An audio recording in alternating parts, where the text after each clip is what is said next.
Assalamualaikum warahmatullahi wabarakatuh. Alhamdulillahirabbil alamin wassalatu wassalamu ala asrofil anbiya'i wal mursalin wa ala alihi washabihi rasulillahi ajmain. Baiklah, kami dari kelompok 7 akan mempresentasikan materi hasil diskusi kami yang berjudul algoritma Dijkstra untuk menentukan lintasan terpendek. Sebelum memasuki materi, kami akan memperkenalkan anggota kelompok kami terlebih dahulu. Yang beranggotakan Febi Maliza, Gina Madia, Novriani Saputri, Satria Tubagus, dan Selvi Gustina. Baiklah, untuk materi pertama, yaitu pengertian algoritma Dijkstra. Algoritma ini ditemukan oleh Edgar W. Dijkstra dan dipublikasikan pada tahun 1959 pada sebuah jurnal numeris matematik yang berjudul A Note on Two Problems in Connection with Graph. Algoritma ini sering digambarkan sebagai algoritma Grady atau tamak. Lalu, apa algoritma Dijkstra itu? Algoritma Dijkstra adalah salah satu algoritma yang efektif dalam memberikan lintasan terpendek dari suatu lokasi ke lokasi yang lainnya. Prinsip dari algoritma Dijkstra tersebut adalah mencari titik lokasi dengan pencarian dua lintasan yang terpendek. Pada setiap iterasi, jarak titik yang diketahui dari titik awal diperbarui bila ternyata didapat titik yang baru yang memberikan jarak terpendek. Syarat algoritma ini adalah bobot sisinya yang harus non-negatif. Algoritma Dijkstra ditemukan oleh Edgar W. Dijkstra pada tahun 1959. Algoritma Dijkstra termasuk dalam algoritma prinsip greedy yang dimana pada setiap bobot minimum menghubungkan sebuah simpul yang sudah terpilih dengan simpul lain yang belum terpilih. Algoritma Dijkstra diterapkan untuk mencari rute terpendek pada graf yang berarah. Algoritma Dijkstra dapat mencari rute terpendek dalam sejumlah langkah. Baiklah, itulah yang dapat saya sampaikan. Selanjutnya akan dilanjutkan oleh Satria. Kepada Satria dipersilakan. Baik, terima kasih Febi. Ini saya akan menjelaskan tentang pseudocode atau kode dasar dari algoritma Dijkstra. Sebenarnya untuk algoritma Dijkstra ini sendiri sebelumnya itu dipakai dalam pemetaan dalam bentuk unsur komputer. Selain daripada itu, ini mungkin menjadi materi tambahan saja untuk algoritma Dijkstra. Yang dimana untuk cara kerja algoritma Dijkstra ini menggunakan prinsip antrian berprioritas, di mana kita menggunakan itu prinsip di mana pengerjaan itu akan berantri. Nah, akan berprioritas, di mana simpul yang memiliki prioritas tertinggi itu akan ditelusuri. Jadi mana yang lebih penting itu akan didahulukan. Dalam menentukan simpul yang berprioritas, algoritma ini membandingkan sesuai dengan penjelasan sebelumnya, membandingkan setiap nilai atau bobot dari setiap simpul yang berada pada satu level.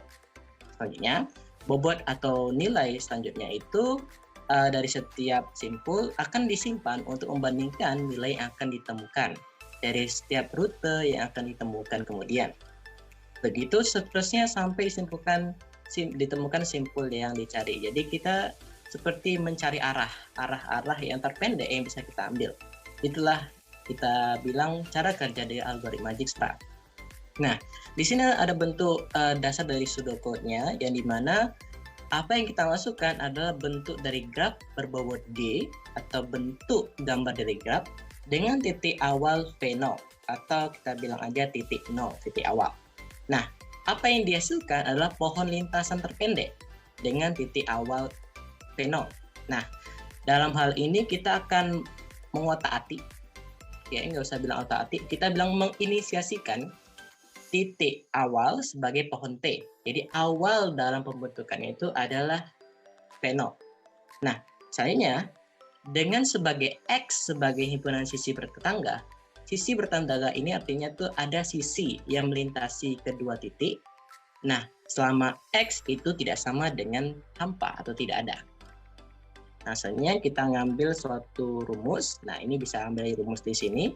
E itu hampir sama dengan Dijkstra, yang dimana akan melakukan pengolahan pada titik berikutnya dengan mengambil kesimpulan G, X. Nah, Misalnya V1 sebagai titik ujung dari sisi E yang berjaraknya titik lebih dari 1, maka tambahkan sisi E dan titik V1 pada pohon T. Nah, setelah itu akan melanjutkan selanjutnya pada titik lain sehingga terperoleh pohon T yang merupakan pohon pembangun dari G. Nah, bisa dilihat dari gambar sebelahnya, itu bentuk hasil daripada pseudocode.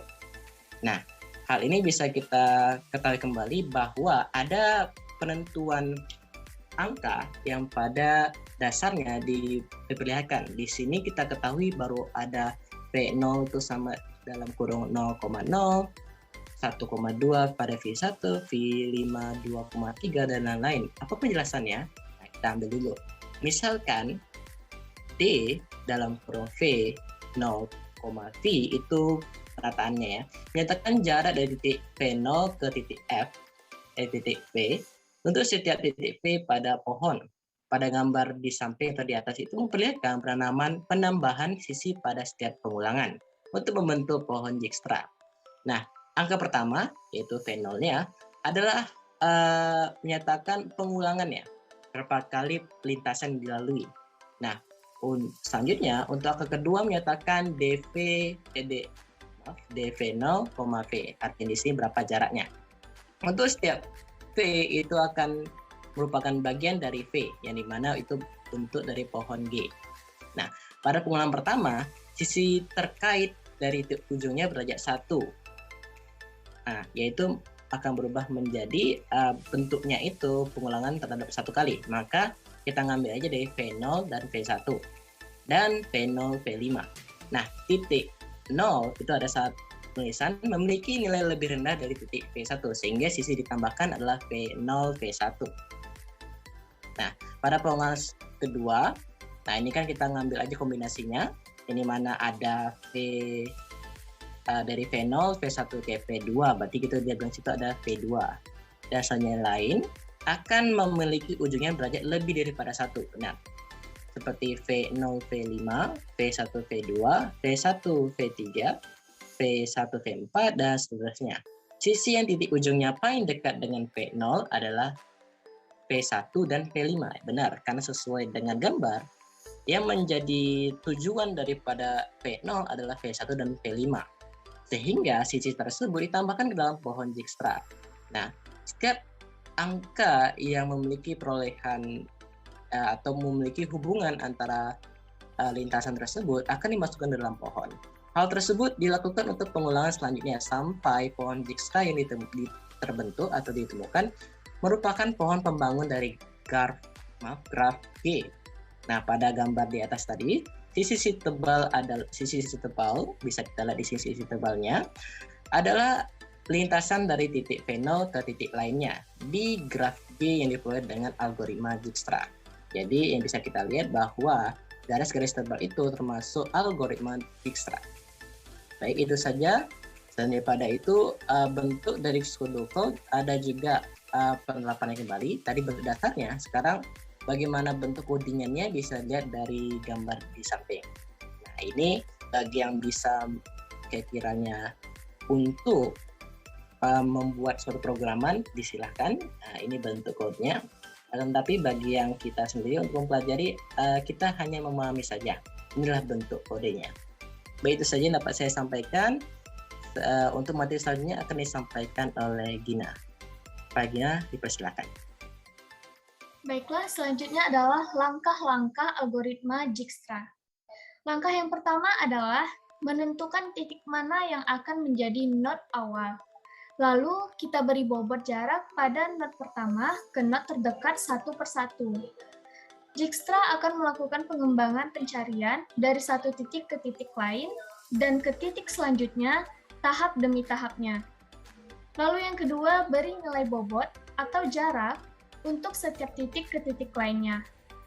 Lalu, set nilai 0 pada node awal dan nilai tak hingga terhadap node lain atau yang belum terisi 2. Yang ketiga, set semua node yang belum dilalui dan set node awal sebagai node keberangkatan. Yang keempat, dari node keberangkatan, pertimbangkan not tetangga yang belum dilalui dan hitung jaraknya dari titik keberangkatan. Jika jarak itu lebih kecil dari jarak sebelumnya atau yang telah terekam sebelumnya, maka hapus data lama. Selanjutnya, simpan ulang data jarak dengan jarak yang baru. Yang kelima, saat kita selesai mempertimbangkan setiap jarak terhadap not tetangga, tandai not yang telah dilalui sebagai not dilewati. Not yang dilewati tidak akan pernah dicek kembali. Nah, jarak yang disimpan adalah jarak terakhir dan yang paling minimal bobotnya. Yang keenam, set not belum dilewati dengan jarak terkecil dari not keberangkatan sebagai not keberangkatan selanjutnya dan ulangi langkah kelima. Baiklah, materi selanjutnya akan disampaikan oleh teman saya, Selfie. Kepada Selfie dipersilahkan. Baiklah, materi yang akan saya sampaikan yaitu aplikasi algoritma Dijkstra dalam kehidupan. Banyak hal yang bisa diaplikasikan menggunakan algoritma Dijkstra. Salah satunya adalah pemilihan lokasi terdekat di antara beberapa lokasi lainnya. Misalnya di antara 2 lokasi atau 3 lokasi. Next.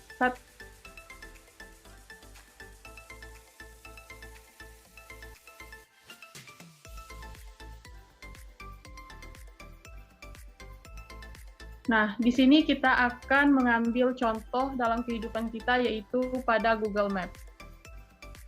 Nah, Google Maps ini merupakan layanan peta yang interaktif, di mana dengan Google Maps ini kita bisa menentukan lokasi yang akan kita tuju, serta kita juga bisa menentukan rute jalur terpendek dengan menggunakan algoritma Dijkstra. Nah, untuk dipaham, kita akan menentukan contoh pada PowerPoint ini. Nah, untuk kegiatan pertama yang kita lakukan adalah menentukan titik awal dan tujuan. Di mana titik awal adalah tempat dimulainya perjalanan, sedangkan titik tujuan adalah tempat yang akan kita tuju. Next. Nah, di sini pada layar kita bisa lihat ada titik awal, yaitu berada pada Fakultas Tarbiyah dan Keguruan UIN Suska Riau, sedangkan titik tujuannya yaitu Perpustakaan UIN Suska Riau.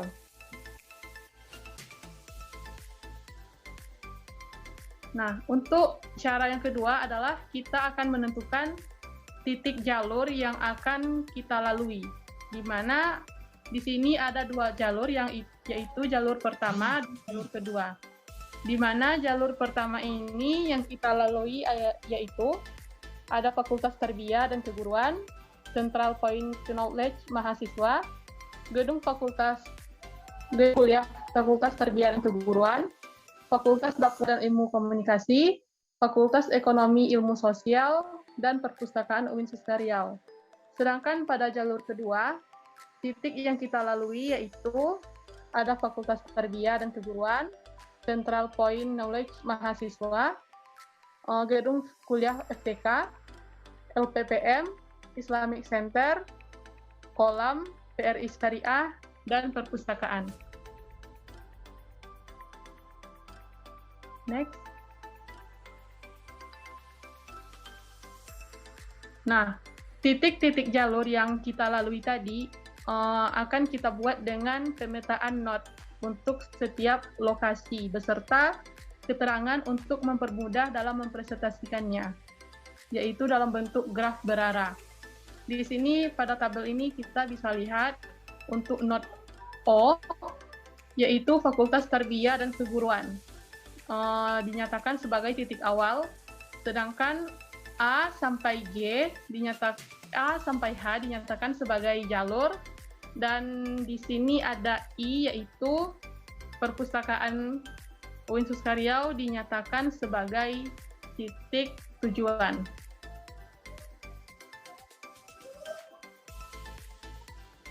Nah, pada kegiatan ketiga, kita akan menentukan bobot dari setiap jarak yang ditempuh. Berdasarkan seluruh data yang didapat dari Google Maps, selanjutnya data akan dipresentasikan menggunakan graf beraraf sebagai berikut. Nah, untuk graf ini, pada jalur yang pertama yaitu ada O, A, B, D, F, dan I. Sedangkan jalur kedua, kita akan melalui titik O, A, B, C, E, G, H, dan I. Next.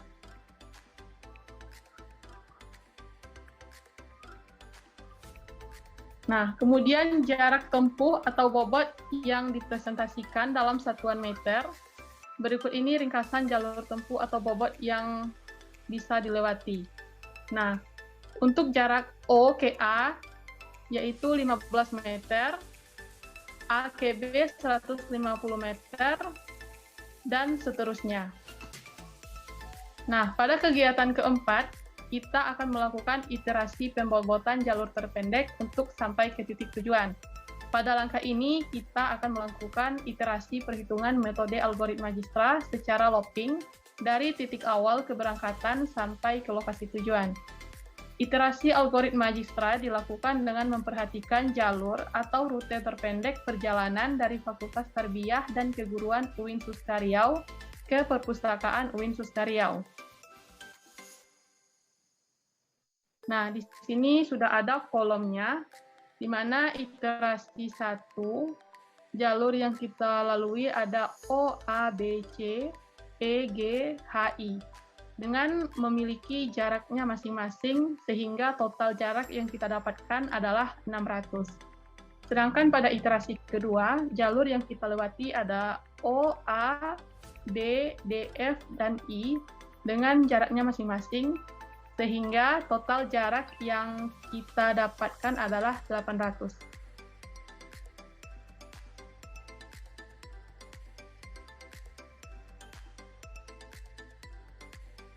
Next. Nah, kegiatan yang terakhir yaitu memilih jalur yang optimal atau rute yang paling pendek. Nah, dari perhitungan iterasi tabel tadi menunjukkan bahwa jalur yang terpendek adalah jalur O, A, B, C, E, G, H, dan I yang dapat ditempuh oleh pengendara motor dari titik awal fakultas sampai ke perpustakaan, yaitu titik akhirnya.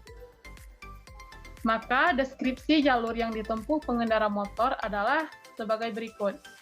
Fakultas Tarbiyah dan Keguruan sebagai O, Central Point Knowledge mahasiswa sebagai A, Gedung Kuliah FTK sebagai B, LPPM sebagai C, Islamic Center sebagai E, Kolam sebagai G, BRI Syariah sebagai H, dan Perpustakaan sebagai I.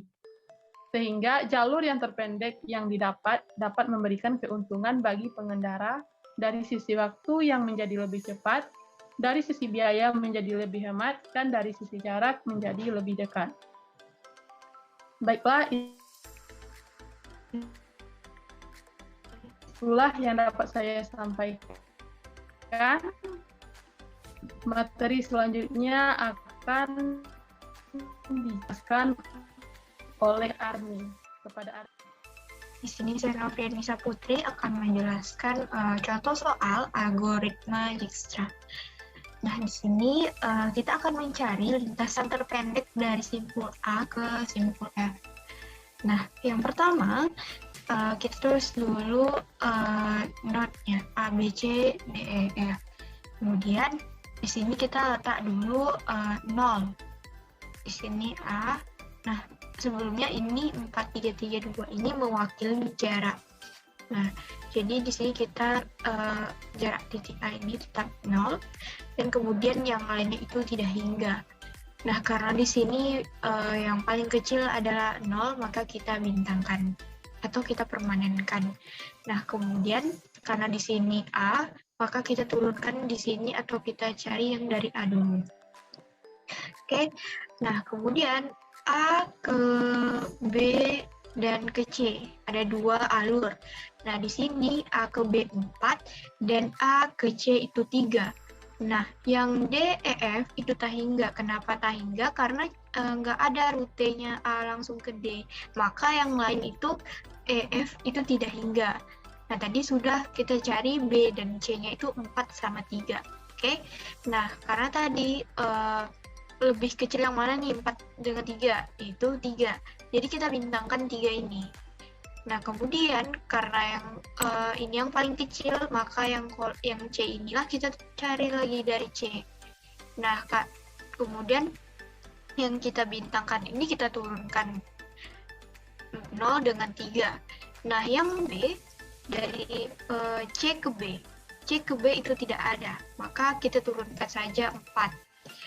Nah, kemudian yang D itu nggak ada, yang E itu E. Oke, C ke E itu 3. Berarti 3 ditambah 3. C ke E ditambah C ke A. 3 tambah 3 itu 6. Nah, kemudian yang C ke F nggak ada ya. Nah, makanya tahingga. Jadi kita bandingkan 6 dengan 4 yang belum dipermanenkan. Nah, karena yang kecil ini, maka kita permanenkan yang 4. Berarti di B. Maka kita cari B di sini. Oke. Nah, yang kita permanenkan tadi 0, 4, dan 3, maka kita turunkan saja atau kita fotokopi saja. Nah, B ke D itu 3, berarti 3 ditambah 4, 7. Oke, 7. Nah, kemudian B ke E, berarti 2 ditambah 4, itu 6. Nah, maka 7 sama 6 yang kecil adalah 6. Yang B ke F belum ada. Nggak ada rutenya, berarti kita tak hingga. Nah, 6 sama 7 kecil yang 6, maka kita bintangkan. Lanjut ke yang E, berarti ini kan yang kecil ini berarti E. Nah, yang permanenkan tadi ini 0, 4, 3, 6 kita turunkan. Nah, kita lihat di sini. E ke D itu nggak ada, maka kita turunkan saja jadi 7. Nah, kemudian yang sisa kotak ini lagi, yang F, E ke F itu 2, berarti 2 ditambah 3 ditambah 3. Berarti ini 6 tadi ya, ditambah 2, 8. Oke, nah berarti 8 dan 7 itu kecil yang 7, maka di sini kita pakai yang D. Nah, yang ini permanen, kita turunkan lagi. Sisa yang ini. Nah, yang ini berarti yang D ke F. D ke F itu berarti 2 ditambah 3 ditambah 4. Nah, sebelumnya ini kan 8. Ya. Terus 7, ini 4 tambah 3, 7 ditambah 2. Berarti 9. 8 sama 9 kecilnya 8. Nah, makanya di sini 8 dipermanenkan. Nah, bagaimana cara menentukan lintasan terpendeknya? Nah, itu kita harus dari belakang dulu, baru nanti jadinya yang kayak gini. Nah, jadi dari belakang dulu F ke E itu 2, bisa berarti ya. Kemudian E ke D nggak ada, berarti lanjut. E ke C ada. Nah, berarti F, E, C, A. Jadi, kalau kita anuin, kita balikin lagi A, C, E, F. Nah, bisa juga dari depan. Kemudian yang satu lagi F ke E itu ada. Terus E ke D nggak ada. D ke C juga nggak ada. E ke B ada. Kemudian B ke A.